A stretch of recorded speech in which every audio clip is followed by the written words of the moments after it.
It's Kelly Cup Finals time in the ECHL. Just 2 teams remain. One of them will end up at the top of the mountain and get to hoist the ECHL's championship trophy at the end of this round. Nailers broadcaster DJ Abisalih with you. As you saw a couple of weeks ago, the Nailers schedule for 2017-18 is out and ready to go. But first, we have to talk about the matchup that is the Colorado Eagles and the South Carolina Stingrays to determine the ECHL champion in 2017.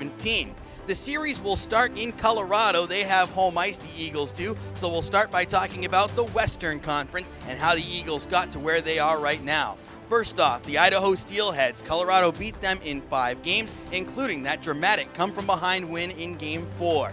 Then it was Allen in round number 2. Eagles jumped out to a 3-0 series lead, ended up winning that series in 6 games. So they ended up taking down the 2-time defending Kelly Cup champion Allen Americans. What next? Of course, the Brabham Cup champion Toledo Walleye, who finished 16-17 with the best record in the ECHL. The Eagles dropped Game 1 at Huntington Center, but a really strong start in Game 2. 3 goals in the first period allowed Colorado to get out of T-Town with the split, taking the series to Loveland for Games 3, 4, and 5. Timing was everything for the Eagles. They won Game 3 in overtime, a game in which they dominated for the most part. Game 4, the triple overtime thriller, and then they finished it off in Game 5, not having to go back to Ohio. That could really help them, saving on the travel and the wear and tear that certainly takes a toll on teams as you get deep into the playoffs. So Colorado knocking off the Walleye in 5 games to earn their first ever berth in the Kelly Cup Final.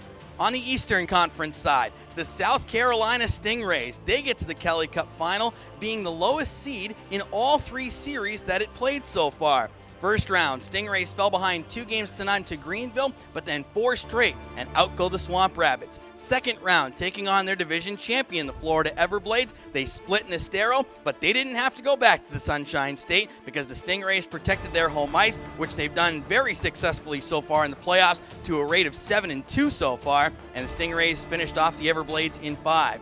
Then the Eastern Conference Final, a very strange format. Started out in North Charleston Coliseum for the first 3. Monarchs took 2 out of the first 3 down in North Charleston, but the Stingrays began to turn the series around in Game 3, leading to Manchester, where they finished it up. Games 4 and 5 went to the way of South Carolina to make it a 3-2 series lead. The Monarchs battled back in Game 6 before a dramatic 4-3 final score in Game 7 in favor of the Stingrays at SNHU Arena. Interesting note to take out of the Eastern Conference Final Series, we look back to last year when the Nailers defeated the Stingrays in the Eastern Conference Final.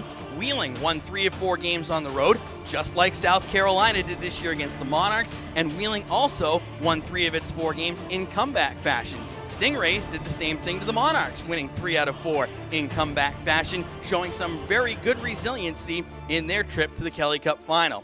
Colorado Eagles, South Carolina Stingrays. That's the final series, and there certainly is a lot of snarl, grit, and intensity, but also plenty of skill on those 2 teams. My selection is based on one word: respect. Any team who can knock out the 2-time defending champion as well as the Brabham Cup champion and hasn't required a Game 7 yet to do any of that, that gets all the respect in my world. Colorado Eagles in 6 games to win the Kelly Cup. The home opener for the 2017-18 season for the Wheeling Nailers is 148 days away, when the Nailers will play host to the Cincinnati Cyclones on October 21st at West Banco Arena. Season tickets are available. Call the Nailers at 304-234-GOAL.